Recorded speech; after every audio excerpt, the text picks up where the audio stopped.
Ang susunod na programa ay rated G. Ito ay pwede sa lahat ng manonood.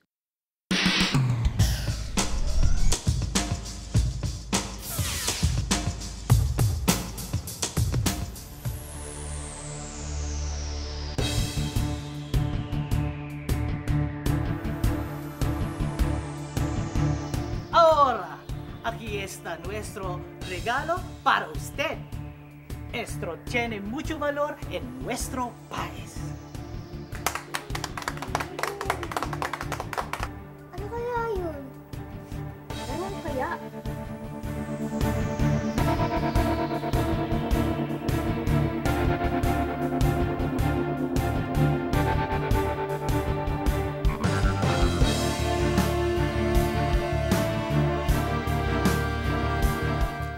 Kamote!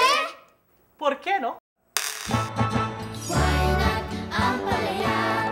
Why not munggo at kalabasa? Why not gatas at keso? Why not, why not? Why not ampalaya? Why not munggo at kalabasa? Why not gatas at keso? Why not, why not?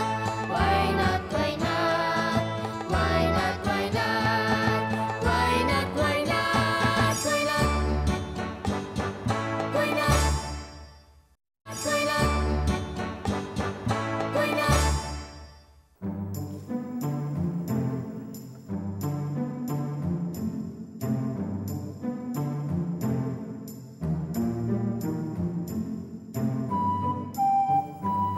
O, Kat! Good na yun!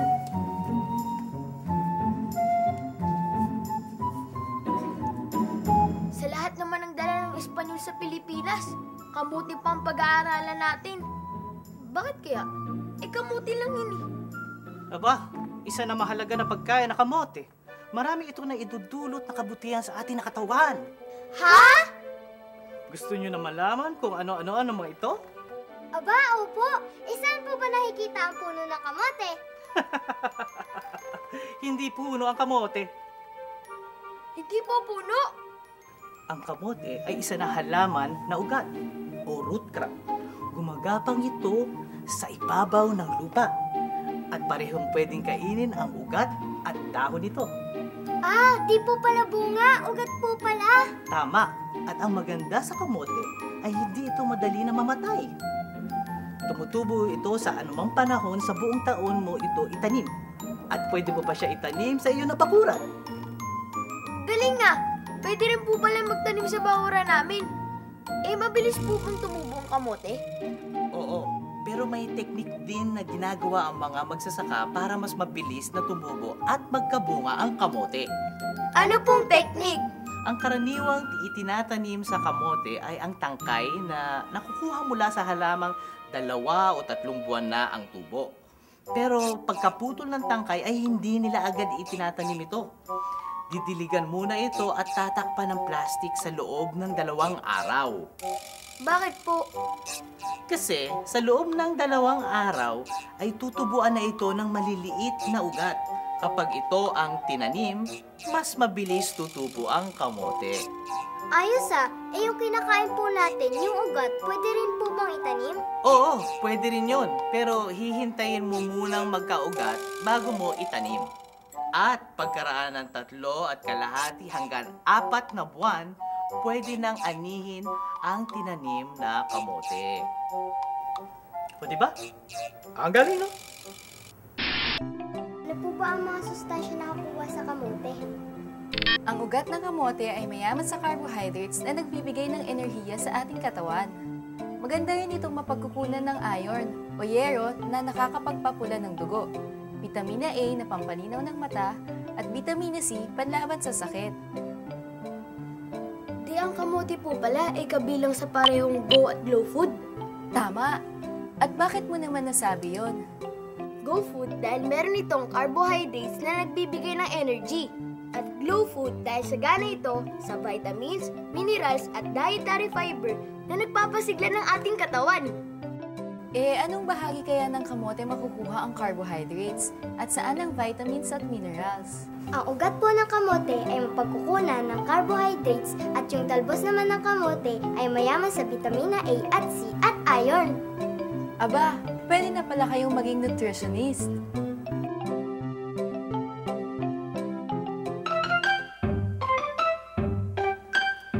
Kita nyo na?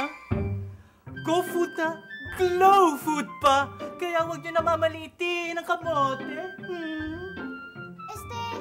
Senyor Eduardo, ano pa ba magandang luto ng kamote? Ang karaniwang ginagawa sa ugat ng kamote ay pinakukuluan.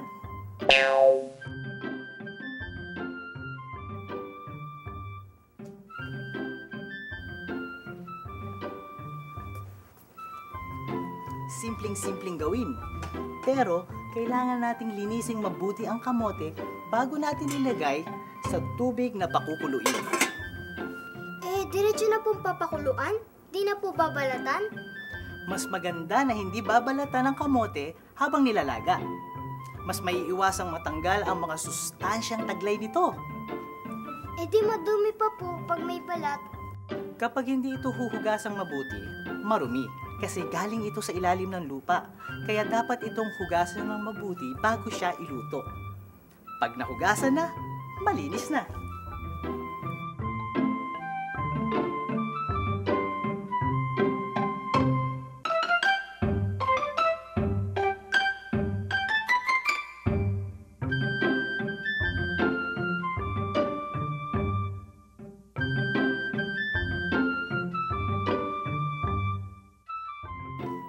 Sarap siguro nito.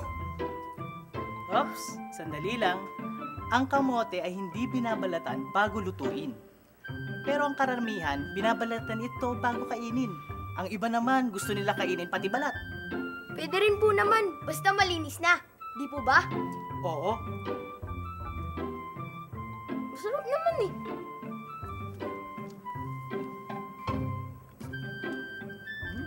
sarap no? Nay, ako na pong bahala dito. Alam niyo ba na ang kamote ay mainam din na ipakain sa mga sanggol na may 6 na buwan pataas? Durugin lang ang kamote. Pwede rin itong samahan ng dinurog na dahon ng kamote o talbos at iba pang ulam tulad ng itlog, karne, isda, at vegetable oil para dagdag calorie o kalorya.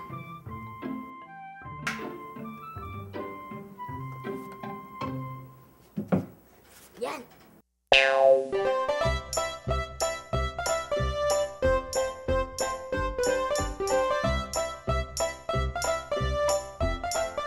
Pwede rin itong ipamalit sa kanin dahil ang enerhiyang binibigay ng isang maliit na kamote ay katumbas ng isang serving ng kanin. Las hojas de la camotes son solo deliciosas pero nutritivas también. Ano raw? Ang sabi ko, di lang masarap kundi masustansya rin ang talbos ng kamote.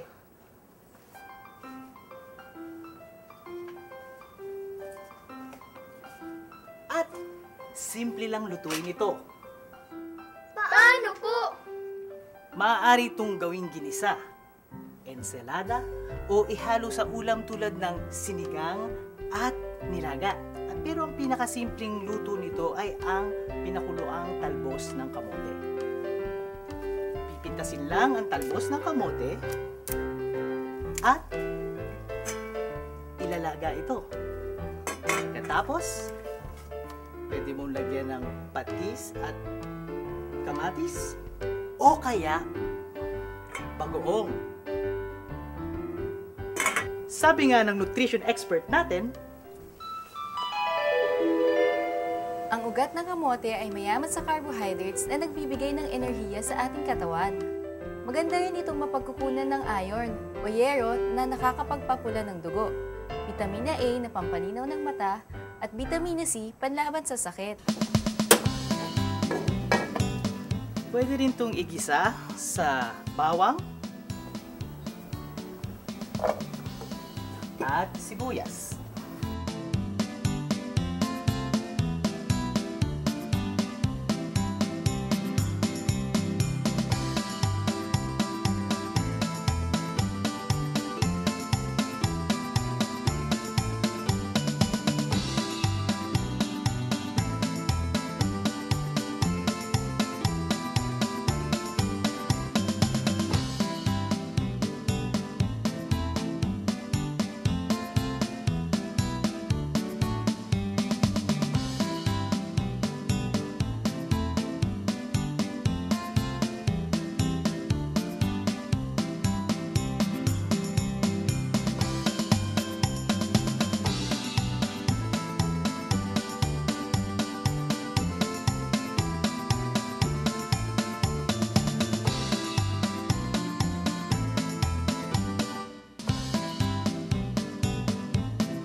Ngayong araw na ito, susundan natin ang isang mamimili para malaman natin kung paano pumili ng magandang kamote.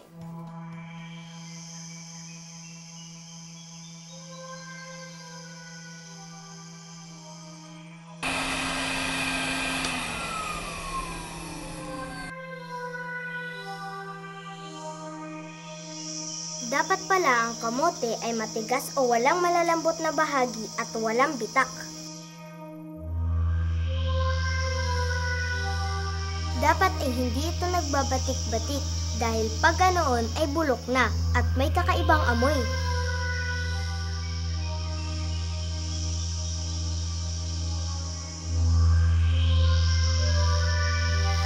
Hindi po pala dapat mabilad sa araw ang kamote.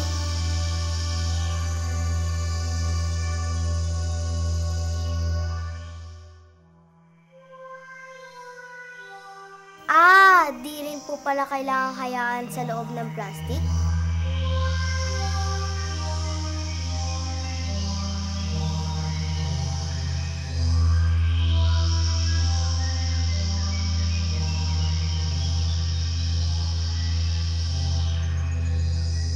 Kasi, pag nabilad sa araw ay natutuyo.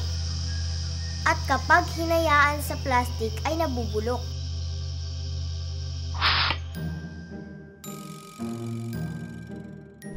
Napansin niyo ba na kapag kumakain kayo ng kamote ay madalas kayong mautot?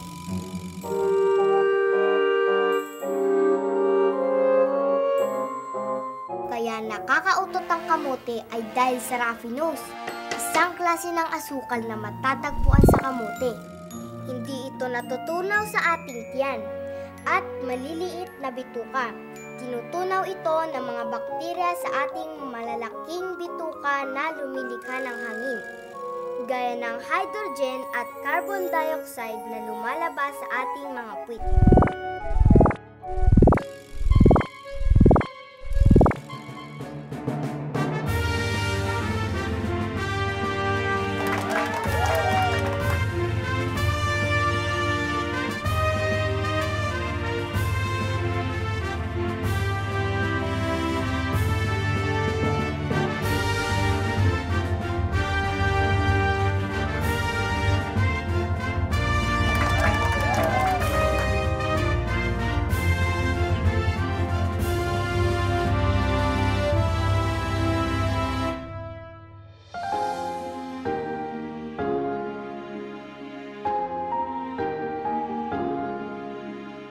Ngayon, alam na namin ang kahalagahan ng kamote. Bukod sa napagkukunan nito ng enerhiya, napagkukunan din ito ng mga vitamina at mineral. At kahit nilagang kamote ang pinakasikat na paraan na paghahanda ng kamote, pwede din itong gawing kamote cube, kamote chips, ihalo sa mga sabaw tulad ng putsero at ihalo sa mga ulam. At ang talbos ng kamote ay pwede rin gawing kamote top juice.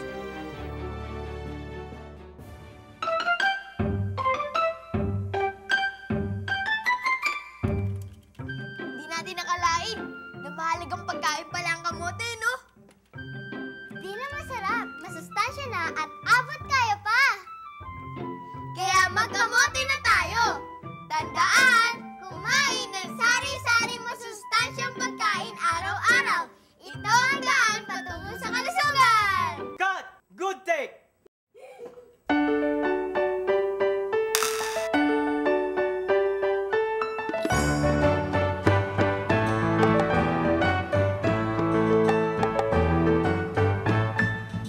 Sari-saring pagkain araw-araw, huwag labis at huwag kulang. Masustansya at kumpleto, ito ang sikreto. Ito ang sikreto. Lakas, sigla, pati liksi at wastong paglaki. Dulot sa atin ng pagkaing wasto. Healthy lifestyle at ehersisyo. Why not ang palaya? Why not munggo at kalabasa? Why not gatas at keso? Why not, why not? Why not?